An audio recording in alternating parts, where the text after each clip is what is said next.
दोस्तों, क्या कभी आपने सोचा है कि अत्तर की खुशबू या फिर परफ्यूम की खुशबू आपकी मौत का सौदा कर सकती है? मुंबई के एक ऐसे सुनसान रेलवे स्टेशन के बाहर एक बूढ़ा आदमी बैठता है जो कि अत्तर बेचता है। पर भाई वो सिर्फ अत्तर नहीं बेचता, वो बेचता है मौत। उन लोगों को जो उसके पास से वो अत्तर तो खरीद लेते हैं, पर ये नहीं समझ पाते कि वो अपनी दुनिया छोड़ के जिन्नातों की दुनिया में चले गए। जिन्नात एक ऐसी एंटिटी जो कि अक्सर बेहद मीठी खुशबू से भी आपके पीछे पड़ जाती है। तो गाइस, आज की ये कहानी सुन के ना आपका दिल दहल जाएगा। और यकीन मानिए, अब अगली बार जब परफ्यूम लगाओगे तो एक ना एक बार तो ज़रा हिचकिचाओगे। आज की कहानी एक ऐसा ट्विस्ट लेके आएगी जो आज तक कभी आपने सुना भी नहीं होगा। तो गाइस, शुरू करते हैं हमारी आज की कहानी। अर्जुन नाम का एक लड़का था जो अपना ऑफिस का काम करता था, और उसका ऑफिस उसके घर से तकरीबन 18 किलोमीटर दूर था, और वो ऑफिस से आना जाना ट्रेन से करता था। एक कॉर्पोरेट ऑफिस में उसकी जॉब थी।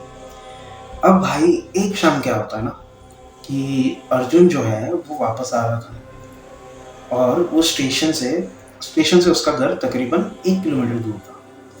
वो स्टेशन पे उतरता है, अब उसे ना एक बहुत ही मीठी खुशबू आती है, और पता नहीं उसके पैर कैसे उस खुशबू की तरफ चले गए।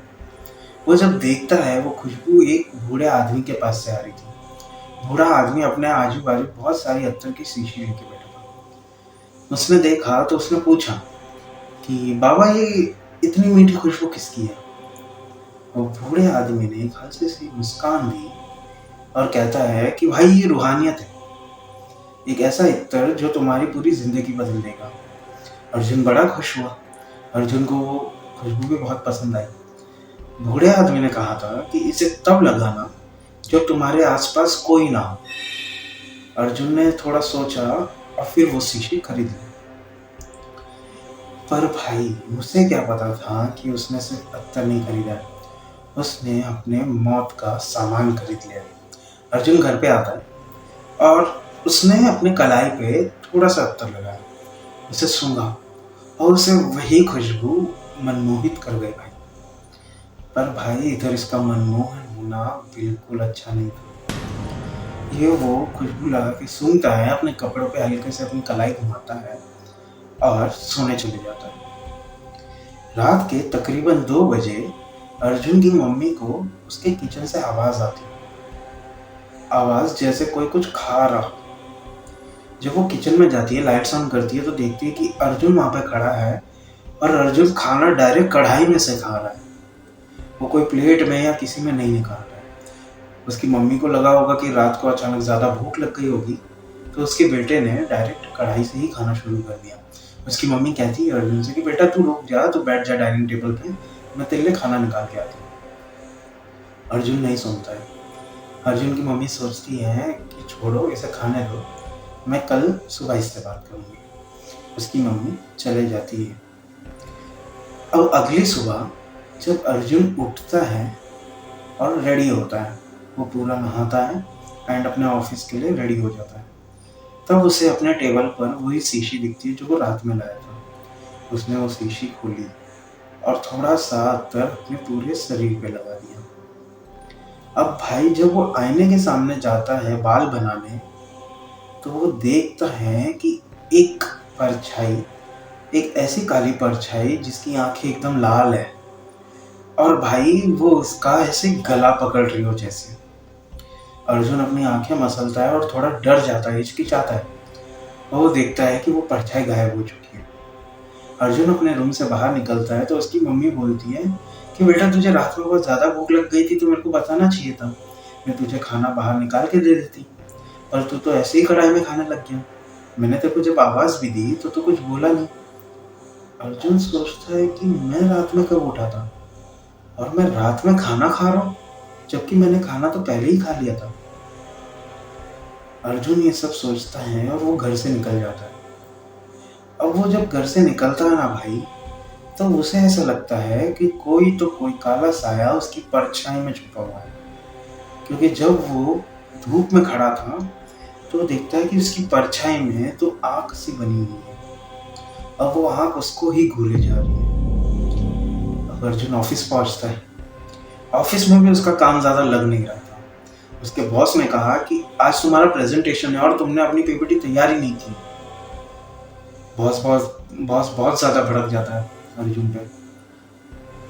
अर्जुन क्या करता है ना भाई, यहाँ पे उसे जब सॉरी फील करना चाहिए था, वो उठता है और अपने बॉस को गले से पकड़ लेता है और हवा में उठा लेता है। सारे उसके ऑफिस कलीग्स उसे छुड़ाते हैं और अर्जुन अचानक से होश में आता है। वो कहता है कि क्या हुआ था यहाँ पे। उसके सारे फ्रेंड्स हैरान थे कि अभी जो अर्जुन ने किया वो नॉर्मल तो नहीं था।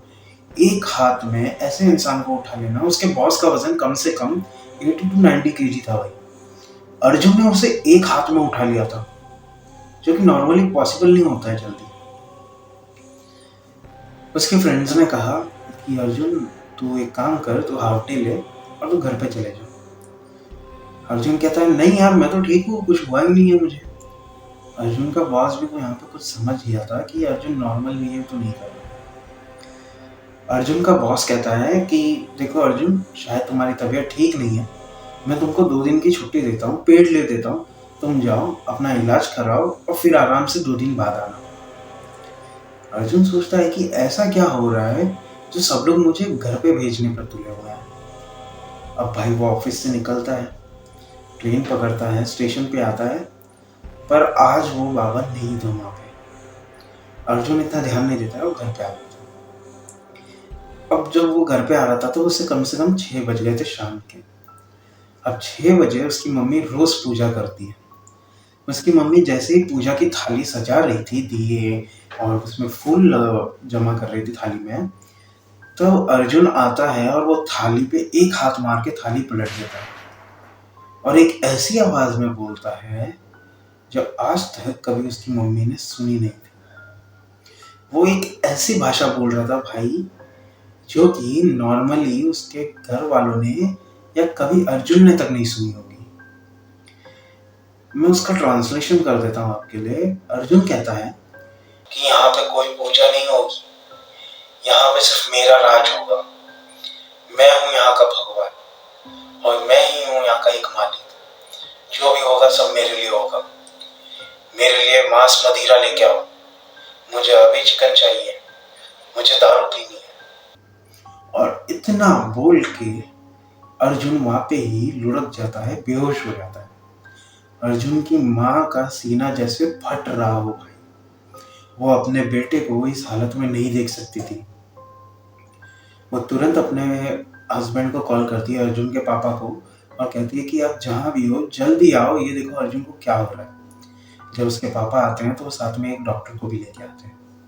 डॉक्टर चेक करता है तो अर्जुन का बॉडी जो है पूरा ठंडा पड़ रहा था भाई, धीरे धीरे। ऐसा लग रहा था कि उसका बॉडी बर्फ का जम रहा हो। डॉक्टर बताता है कि इसे एडमिट करना पड़ेगा। अर्जुन को लेके जाया जाता है हॉस्पिटल और वहाँ हॉस्पिटल में उसे सीरिंज लगाया जाता है और थोड़ा उस पर मेडिकल कंडीशंस पे ध्यान दिया जाता है। 2 दिन तक सब ठीक था। अर्जुन को वापस डिस्चार्ज मिलता है और उसे घर पे लाया जाता है। अब यहाँ क्या हो रहा था ना भाई, अर्जुन का ना खून धीरे धीरे काला पड़ रहा था। वो जिन उसके शरीर में प्रवेश कर चुका था। एक सुबह जब अर्जुन डिस्चार्ज ये सब होने के बाद वापस ऑफिस कंटिन्यू करता है तो वो नहाता है और नहाने के बाद जब वो अपने बाल बनाने के लिए आईने के सामने जाता है तो वो देखता है कि ये काला धुआं उसके मुंह और नाक से उसके शरीर में एंटर कर रहा था। ये देखते ही अर्जुन इतने जोर से चिल्लाता है जैसे घरों के कांच और छतें फट जाए। अब यहाँ पे अर्जुन की मम्मी और उसके पापा आते हैं। अर्जुन के कमरे का दरवाजा खटखटाते हैं। अर्जुन दरवाजा खोलता है, पर अब जो अर्जुन था वो अब अर्जुन नहीं था भाई। वो शैतानी ताकत थी, वो जिन था जो उससे परफ्यूम लगाने से आ गया था। अब अर्जुन के पापा बोलते हैं कि बेटा तू इतने जोर से चिल्लाया क्यों। और इतने में ही उसकी मम्मी भी कुछ सवाल पूछती है कि बेटा कोई प्रॉब्लम है तो हमें बता। यहाँ पे अर्जुन का एक भाई भी होता है, वो आता है अंदर और कहता है कि भैया भैया आपको क्या हो रहा है, आपकी आंखें भी काली पड़ रही हैं। इतने सब सवाल सुन के उस जिन का माथा घूम गया था। वो जिन क्या करता है, जिन मतलब जो अर्जुन के शरीर में प्रवेश कर चुका है, तो हम अर्जुन को अब ऐसा जिन ही रेफर करेंगे। तो वो जो जिन है ना, वो अर्जुन के जो पापा होते हैं, जो उसके डैड होते हैं, उनको एक धक्का मारता है भाई, और वो सीधा जाके अलमारी की तरफ टकरा जाते हैं। ये देख के अर्जुन की पूरी फैमिली के रोंगटे खड़े हुए थे। ये कोई नॉर्मल चीज नहीं है। अर्जुन की मम्मी देखती है अर्जुन को, तो वो एक क्रीपी सी स्माइल कर रहा था भाई। एक ऐसी क्रीपी स्माइल जो अगर कोई जिंदा इंसान देखे तो वो वहीं उसकी रूह छोड़ दे, उसके शरीर की रूह छोड़ दे। उसकी मम्मी ने उसके गांव के एक तांत्रिक को कॉल किया, जो बेसिकली एक पंडित थे, पर उन्हें तंत्र विद्या और सिद्धि प्राप्त थी। जो कि अक्सर गांव में होते हैं, जो पंडित होते हैं नॉर्मली वो सिद्धि और ये सब प्राप्त करते हैं साधना करके। अब भाई क्या होता है ना, उसकी मम्मी उसको कॉल करती है और कहती है कि हमारे घर पे ऐसा ऐसा हो रहा है, हमारे बेटे के ऊपर शायद कोई ऊपरी शक्ति आ चुकी है। वो तांत्रिक बिना एक समय गवाए कहता है कि क्या आपके बेटे ने मांस मदिरा खाना पीना शुरू कर दिया। जब ये बात उसकी मम्मी सुनती है तो चौंक जाती है। वो कहती है हाँ बाबा, पर आपको कैसे पता। वो कहता है कि ये कोई साधारण चीज नहीं है, आप जितने जल्दी हो सके अपने गांव लौटाओ। अब भाई बाबा की ये बात सुन के उसकी मम्मी हड़बड़ा जाती है, उसके पापा को उठाती हैं और उन्हें कहती हैं, उनके पापा सोए हुए थे जब उन्होंने अर्जुन ने जब उनको धक्का मारा तो वो एकदम शॉक से हो गए थे। तो वो सो रहे थे, उनको उठाई और उन्होंने अर्जुन की मम्मी ने सारी बातें बताई। अब क्या होता है ना भाई, इनके मम्मी पापा, इनके छोटे भाई और अर्जुन, इन सबका गांव जाना तय हो गया था। शाम की ट्रेन थी। अब भाई ये लोग वापस वही रेलवे स्टेशन से रवाना होते हैं उनके गांव के लिए, जहां से अर्जुन रोज आवन जावन करता था। अब क्या होता है ना भाई, जब वो ट्रेन स्टेशन पे पहुंचे ना, तो अर्जुन को वो बाबा वापस दिखते हैं। पर इस बार अर्जुन उनकी आंखों में देखता है और वो उनके पास ही चला जाता है और खड़ा हो जाता है। उसके मम्मी पापा देखते हैं ये सब। उसके मम्मी पापा कहते हैं कि बेटा यहाँ पे क्यों खड़े हो, चलो हमारी ट्रेन है। और उसने अपनी मम्मी का बाल पकड़ लिया और उनको दूर फेंक दिया। और वहां से वो बाबा ओझल हो गया भाई, गायब सा हो गया। अर्जुन होश में आता है, वो देखता है अपनी मम्मी को और उनकी मम्मी नीचे गिरी हुई है। वो भागता है अपनी मम्मी की तरफ और उसके पापा उसको गाली देके भगा देते हैं कि ये तू क्या कर रहा है, तू रोज किसी ना किसी को हार्म कर रहा है, किसी ना किसी को दर्द कर रहा है, दर्द पहुंचा रहा है, दूर हो जा तू हमसे। उसकी मम्मी कहती है कि इसकी कोई गलती नहीं है, इसे लेके चलो अभी का। वो लोग ट्रेन में बैठते हैं।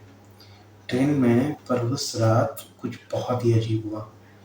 इन लोगों ने 3 सीट अपनी बुक कर चुकी थी, जहाँ पे एक सीट पे अर्जुन और उसका भाई जब बैठा था और एक सीट पे उसके मम्मी और पापा बैठे थे। रात के तकरीबन 1-1:30 बज चुके थे, खाना खा के ये सो गए थे ट्रेन में। अर्जुन का जो भाई है, हम उसका नाम विवेक रख लेते हैं। विवेक जो है देखता है कि अर्जुन ऐसे ऊपर जो ट्रेन की छत होती है अंदर से उस पे चिपका हुआ है भाई। वो चिपक के उसकी आंखें एकदम खून की तरह लाल हो चुकी हैं और वो कुछ ऐसी भाषा में बोल रहा था जो आज तक उसके भाई ने कभी नहीं सुनी थी। वो कहता है भैया आप ये क्या बोल रहे हो। अर्जुन देखता है उसकी तरफ और जोर से चिल्लाता है। वो जो आवाज थी वो इतनी ज्यादा जोर की थी कि अर्जुन के जो कंपार्टमेंट में जितने भी लोग थे सब आके खड़े हो गए। और वहां पे ही एक ऐसा मौलवी था जो आया और उसने अर्जुन को देखा। उसने मंत्र बोला और पानी की कुछ छींटे अर्जुन पे मारी और अर्जुन वहां पे गिर गया। अर्जुन के मम्मी पापा बहुत रो रहे थे। उन्होंने पूछा मौलवी बाबा से कि मौलवी बाबा ये हो क्या रहा है? हमारा बेटा जो इतना हँसता-खेलता काम करता था, आज उसके ऊपर ये क्या हो चुका है? मौलवी ने तब बताया कि आप अभी जब स्टेशन पे आए हुए थे, जो अत्तर वाला था, उसने इसके पीछे एक जिन छोड़ दिया है। एक ऐसा राक्षस, एक ऐसा जिन जो कि बहुत ही ज़्यादा निच्चड़ है, जो कि बहुत ज़िद्दी है और वो ऐसे जाएगा ही नहीं। वो आपके बेटे को लेके ही जाएगा। वो इसके साथ शरीर के अंदर तो प्रवेश कर ही चुका है, अब उसकी रूह को अपना बना लेगा। इधर उसके मम्मी-पापा के रो के हालत खराब थी। वो मौलवी कहता है कि आप अपने गाँव जा रहे हो ना? तो उसके पापा कहते हैं कि हाँ मौलवी साहब, अब हम लोग हमारे गाँव जा रहे हैं और वहाँ पे हमारे पंडित ने कहा है कि इसका निवारण जो है गाँव में ही होगा।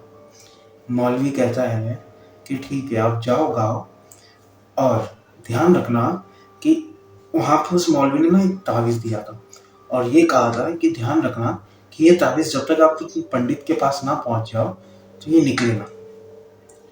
उनके पापा ने वो तावीज़ जो है वो अपने अर्जुन, जो उनका बेटा था, उनके हाथ पे बांध दिया था। अब भाई वो लोग पहुँचते हैं अपने गाँव। अर्जुन जैसे ही अपने गाँव में एक कदम रखता है, पीपल का जो पेड़ था वहाँ से उसकी टहनियाँ ऐसे फट के एक ऐसा संत बाहर आता है, या कहो कि एक ऐसा राक्षस बाहर आता है जिसकी आंखें पूरी चमक रही थी। वो गांव में जैसे ही अर्जुन ने कदम रखा था, वो पीपल का पेड़ फट के वो राक्षस बाहर आता है और वो अर्जुन के अंदर अपना हाथ डालता है और एक काली परछाई ऐसी बाहर निकालता है और यहाँ पे अर्जुन बेहोश हो चुका था। वो काली परछाई जैसे तड़प रही हो, और भाई ये कोई और नहीं, ये था ब्रह्म राक्षस। एक ऐसा राक्षस जिसको पूरे वेदों का ज्ञान है, एक ऐसा राक्षस जो मंत्र उच्चारण करता है। इन्हें राक्षस तो नहीं कहना चाहिए, पर इनका नाम ही ब्रह्म राक्षस है। और ये ऐसा ब्रह्म राक्षस है जो उस गांव की हिफाजत करता था, और जो अर्जुन की फैमिली थी वो इसी ब्रह्म राक्षस की फैमिली में थी, मतलब ब्रह्म राक्षस इनका पूर्वज था। अब भाई ब्रह्म राक्षस, और यहाँ पे सारे गांव वाले देख रहे हैं कि वो ब्रह्म राक्षस आके उसके हाथ में काली परछाई तड़प रही है। वो ब्रह्म राक्षस कहता है कि तू मेरे वंशज को खत्म करने आया था, तू मेरे वंशज को निपटाना चाहता था, पर देख आज तेरा सामना किससे हुआ है। देख मुझे, मैं हूं ब्रह्म राक्षस, इन सबका रक्षक हूं मैं। वो जिन कहता है कि तू होगा जो भी, पर मेरी ताकत से बड़ा नहीं है। और भाई यहाँ पे एक ऐसा महायुद्ध शुरू हुआ जिसे देख के मौत भी कांप उठी थी। ब्रह्म राक्षस ने उस जिन का गला पकड़ा और ऐसे जमीन पे फेंका जैसे कि वो जमीन पे गिरते ही पूरा आग से लिपट गया हो। अब यहाँ पे रेगिस्तान की रूह और हमारे पुराणों का एक ऐसा राक्षस लड़ रहा था, एक ऐसे लड़के के लिए जो उसका ही वंश था। ब्रह्म राक्षस ने उस जिन का वापस गला पकड़ा और उसे हवा में फेंक के कुछ ऐसे मंत्र उच्चारण किए ना भाई, जिससे वो जिन जो है वो तड़प के नीचे गिरता है और वो अपने घुटनों पे आके, मतलब काली परछाई दिख रही थी, वो अपने घुटनों पे आके हाथ जोड़ के कहता है कि हे राक्षस देवता, मुझसे गलती हो गई, मैं यहाँ पे नहीं आना चाहता था, पर वो बूढ़े बाबा जो थे उन्होंने मुझे भेजा है। मुझे नहीं पता था कि आपकी शक्ति इतनी ज़्यादा होगी। मुझे माफ़ करो और मुझे बस यहाँ से मुक्त कर दो। तभी वो पंडित वहाँ से आते हैं जिन्होंने इनको गांव में बुलाया था। वो ब्रह्म राक्षस आदेश देते हैं उस पंडित को कि इसको मुक्ति दिलाने की पूजा और ये सब की जाए। पंडित कहता है ठीक है देवता। अब यहाँ पे ब्रह्म राक्षस को ऐसा देवता माना जाता था उस गांव में, और यहाँ पे ब्रह्म राक्षस अर्जुन को बुलाता है। अर्जुन जो कि बेहोश पड़ा था वो उड़ गया था और वो ये सब देख रहा था। वो ब्रह्म राक्षस अर्जुन को अपने पास बुलाता है, उसके सर पे हाथ रखता है और कहता है कि मैंने तेरे को इससे तो छुटकारा दिला दिया, पर अब तुझे पूरी जिंदगी मेरे ही कहते हैं ना कि मेरी गुलामी करनी पड़ेगी। गुलामी तो नहीं कहेंगे, पर वो कहता है कि मेरी ही बातें माननी पड़ेगी। उसकी मम्मी पापा, उसका भाई और अर्जुन सब उस ब्रह्म राक्षस के सामने हाथ जोड़ के कहते हैं कि आप जैसा बोलोगे हम मत करेंगे। भाई यहाँ पे ब्रह्म राक्षस ने उसे जिन्नात से तो बचा लिया था, पर क्या ब्रह्म राक्षस ने उसे अपना गुलाम बना लिया था? नहीं भाई, उसने गुलाम नहीं बनाया था। वो तो बस ये चाहता था कि उनके वंशज पे और कोई मुसीबत ना आए। तो ब्रह्म राक्षस ने कहा कि तुम हर 6 महीने में एक वो अपना क्या कहते हैं सत्यनारायण की कथा कराओगे अपने घर पे। और ये बात मानते हुए आज भी उनके घर पे हर 6 महीने में सत्यनारायण की कथा होती है। आज अर्जुन ठीक तो है, पर आज भी वो डरता है कि उसके पीछे कोई काली परछाई आ रही है। पर भाई शुक्र हो और भला हो उन ब्रह्म राक्षस का, जिन्होंने अपने वेद पुराण की शक्तियों से उस जिन को हटा दिया था, क्योंकि वो जिन आया ही था अर्जुन की जान लेने के लिए, उसे अपने कब्जे में करके अपने दुष्कर्म, अपने पाप करने के लिए। तो भाई आज की ये कहानी थी एक ऐसे पुराण के राक्षस की, जो कि बुरा भी नहीं है पर ज्यादा अच्छा भी नहीं है। एक ऐसे राक्षस की जिसे हम कहते हैं ब्रह्म राक्षस। तो भाई आज की आपको ये कहानी कैसी लगी हमें ज़रूर बताएं, और आप जो इतना प्यार दिए हैं हमारी कुलधारा वाली वीडियो पे, उसके लिए भी धन्यवाद। मिलते हैं आपसे एक नई वीडियो में, तब तक के लिए हर हर महादेव।